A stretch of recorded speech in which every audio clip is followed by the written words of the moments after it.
Good morning students, RS maths classes में आपका स्वागत है। इस वीडियो में हम 8वें चैप्टर के विविध प्रश्नमाला के नेक्स्ट क्वेश्चंस करेंगे। तो हमारे पास इसका 5th क्वेश्चन दिया है। एक पुल नदी के किनारे के साथ 45 डिग्री का कोण बनाता है। यदि नदी पर पुल की लंबाई 150 मीटर है तो हमें नदी की चौड़ाई ज्ञात करनी है। तो इसके लिए हमारे पास इसने कहा है कि एक नदी है और इसके ऊपर एक पुल है। ये हमने पुल बना दिया। अब इसने कहा है कि ये नदी के किनारे के साथ 45 डिग्री का कोण बना रहा है। तो ये कोण कितने डिग्री का है? 45 डिग्री का।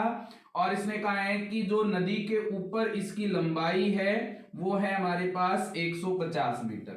हमें नदी की चौड़ाई ज्ञात करनी है। तो नदी की चौड़ाई ज्ञात करने के लिए हमारे पास ये समकोण त्रिभुज बन गया।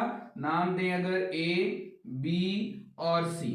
ए बी सी हमारे पास समकोण त्रिभुज है। इसमें हमें कोण के सामने वाली भुजा लंब ज्ञात करनी है। ये नीचे वाला हो जाएगा आधार और ये हमारे पास है कर्ण। तो लंब हमें ज्ञात करना है, कर्ण हमें दिया हुआ है। तो लंब और कर्ण में सूत्र किसका होता है? लंब और कर्ण में सूत्र होता है साइन का। तो क्या बन जाएगा? त्रिभुज ए बी सी में साइन थीटा बराबर लंब बटा में कर्ण।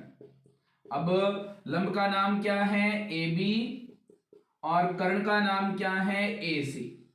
तो हमारे पास थीटा का मान कितना है? 45 डिग्री बराबर ए बी का मान हमें ज्ञात करना है और बटा में ए सी का मान हमारे पास है 150। साइन 45 का मान कितना होता है?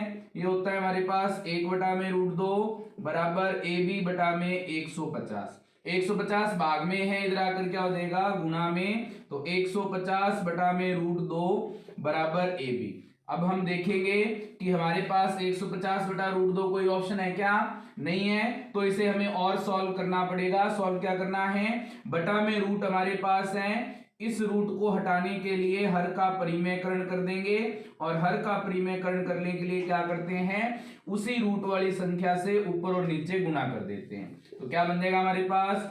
√2 को 150 से गुणा करेंगे, 150 √2 बटा में हमारे पास क्या आ जाएगा? √2 को √2 से गुणा करेंगे 2 बराबर में कितना है? A B. यहां से 2 से 150 कट जाएगा, 150 में 2 का भाग देंगे, आ जाएगा 75। √2 बराबर हमारे पास ए बी। ये हमारे पास नदी की चौड़ाई आ गई। तो इसमें से कौन सा ऑप्शन है इसका? डी ऑप्शन इसका सही है। तो हमारा जो 5th क्वेश्चन है वो कंप्लीट हो गया है। अब हम इसका नेक्स्ट क्वेश्चन करेंगे। तो हमें इसने नेक्स्ट क्वेश्चन दिया है, छठा क्वेश्चन। क्या कहा इसने? 2 स्तंभ 20 मीटर और 14 मीटर ऊंचाई के हैं। इनके शिखर तार से बंधे हुए हैं। तार क्षैतिज के साथ 30 डिग्री का कोण बनाती है। तो हमें तार की लंबाई ज्ञात करनी है। तो इसने कहा है कि 2 स्तंभ है हमारे पास, एक की लंबाई है 20 मीटर और एक की लंबाई है हमारे पास 14 मीटर। तो इसकी लंबाई 14 मीटर है। ये दोनों तार से बंधे हुए हैं। तो ये तार से बांध दिया। अब इसने कहा है कि क्षैतिज के साथ 30 डिग्री का कोण बनाते हैं। तो यहाँ पे इसका क्षैतिज बन जाएगा। ये कितने डिग्री का कोण बना रहे हैं? 30 डिग्री का। हमें कहा है कि हमें तार की लंबाई ज्ञात करनी है। तो तार की लंबाई ज्ञात करने के लिए इसका नाम रखेंगे ए बी सी डी और ये है हमारे पास ई। तो हमारे पास समकोण त्रिभुज बन रहा है ए बी ई।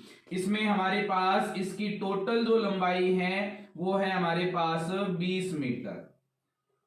ये हमारे पास 20 मीटर है। अब ये 14 मीटर है तो इधर वाली भी क्या हो जाएगी? हमारे पास 14 मीटर। तो ये लंबाई हमारे पास कितनी आ गई? 14 मीटर। हमें ऊपर वाली ऊंचाई चाहिए क्योंकि हमारे पास त्रिभुज बन रहा है ए बी ई। इसके लिए हमें ए बी चाहिए। तो टोटल लंबाई 20 मीटर है। ये नीचे वाली लंबाई 14 मीटर है। तो ये ऊपर वाली लंबाई कितनी बच जाएगी?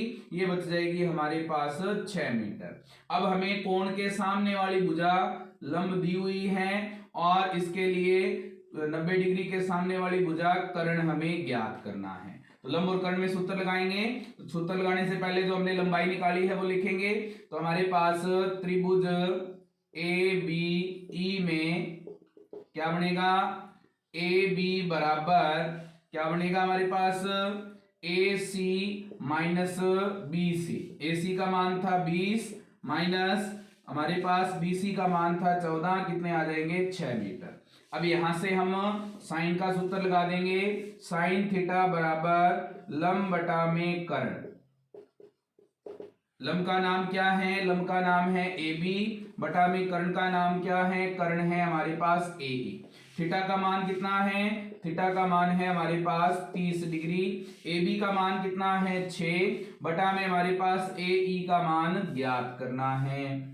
साइन 30 का मान कितना होता है? 1/2 बराबर 6 बटा में ए ई। तिरछा गुणा करेंगे तो हमारे पास ए ई को 1 से गुणा करेंगे, कितना आ जाएगा? ए ई बराबर 2 को 6 से गुणा करेंगे, हमारे पास आ जाएगा 12 मीटर। इसका मतलब तार की लंबाई कितनी है हमारे पास?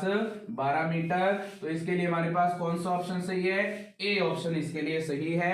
तो हमारा जो छठा क्वेश्चन है वो कंप्लीट हो गया है। अब हम इसका नेक्स्ट क्वेश्चन करेंगे। तो हमें इसका नेक्स्ट क्वेश्चन दिया है इसने, सातवां क्वेश्चन हमारे पास, टावर के आधार से ए व बी दूरी पर स्थित दो बिंदुओं से टावर के शिखर के उन्नयन कोण 30 डिग्री और 60 डिग्री हैं, तब टावर की ऊंचाई हमें ज्ञात करनी है। तो ऐसा क्वेश्चन हम पहले भी कर चुके हैं एग्जांपल में। हमें कहा है कि एक टावर है और इससे ए दूरी पर और बी दूरी पर दो बिंदु हैं जिससे 30 डिग्री और 60 डिग्री के कोण बनते हैं। तो ए दूरी पर जो बिंदु है वहां से हमारे पास बनता है 30 डिग्री का कोण। तो ये कोण कितने का है? 30 डिग्री का। और जो बी दूरी पर बिंदु है हमारे पास, इससे हमारे पास जो कोण है वो बनता है 60 डिग्री का। अब हमें ये ज्ञात करना है कि टावर की ऊंचाई कितनी है। तो इसके लिए नाम देंगे ए बी सी और डी। तो हमारे पास नाम आ गया ए बी सी डी। दो समकोण त्रिभुज बन रहे हैं, ए बी सी और ए बी डी। इन दोनों में tan के सूत्र लगाएंगे और हम इसकी ऊंचाई ज्ञात कर लेंगे। तो त्रिभुज ए बी सी में, एबीसी में अगर हम देखें तो tan थीटा बराबर लंब बटा में आधार। लंब का नाम क्या है हमारे पास? A B. और आधार का नाम क्या है एबीसी के लिए? बीसी। थीटा का मान क्या है? थीटा का मान है 60 डिग्री, बराबर ए बी का मान हमारे पास ज्ञात करना है, बटा में बीसी का मान क्या है? बी। अब यहां से हमारे पास tan 60 का मान कितना होता है? tan 60 का मान होता है हमारे पास √3, बराबर आ जाएगा ए बी बटा में बी। इसको दे दिया समीकरण नंबर 1, क्योंकि ए बी और बी दोनों का ही मान पता नहीं है। अब यहां से हम दूसरा त्रिभुज लेंगे, त्रिभुज ए बी डी। तो त्रिभुज ए बी डी में tan का सूत्र लगेगा, tan थीटा बराबर लंब का नाम क्या है इसके लिए? ए बी, बटा में आधार क्या है? पूरी भुजा आ जाएगी बी डी। अब यहां से हमारे पास थीटा का मान है 30 डिग्री, ए बी का मान हमें पता नहीं है, ज्ञात करना है। बी डी का मान हमारे पास कितना है? ए। तो बटा में हमारे पास आ गया ए। tan 30 का मान क्या होता है? 1/√3, बराबर आ जाएगा हमारे पास ए बी बटा में ए। ये बन गई समीकरण नंबर 2। अब हमें ए बी का मान निकालना है, तो इसके लिए हम समीकरण 1 को किससे गुणा कर देंगे? समीकरण नंबर 2 से। तो समीकरण 1 गुना 2 से क्या बन जाएगा? √3 का गुणा हो जाएगा 1/√3 से, और ए बी बटा बी का गुणा हो जाएगा ए बी बटा ए से। अब यहां से √3 से √3 कट जाएगा, क्या बच गया? 1। ए बी को ए बी से गुणा करेंगे ए बी की स्क्वायर, बटा में ए को बी से गुणा करेंगे ए बी। ये भाग में है, इधर आके गुणा में हो जाएगा, क्या बन जाएगा? ए बी स्क्वायर बराबर ए बी स्क्वायर हटेगा, दूसरी तरफ क्या आ जाएगा हमारे पास? रूट। तो हमारे पास इसकी ऊंचाई कितनी आ गई टावर की? ये हमारे पास आ गई है √AB। ये किसके बराबर है? कौन सा ऑप्शन सही है इसके लिए? सी ऑप्शन सही है। तो हमारा जो ये 7वां क्वेश्चन है वो कंप्लीट हो गया है। आगे के क्वेश्चंस के लिए हम नेक्स्ट वीडियो देखेंगे। इसके लिए वीडियो को लाइक करें, कमेंट करें, शेयर करें, ज्यादा से ज्यादा लोगों तक वीडियो को पहुंचाएं, चैनल को सब्सक्राइब करें, ज्यादा से ज्यादा लोगों को सब्सक्राइब करवाएं। Thank you students.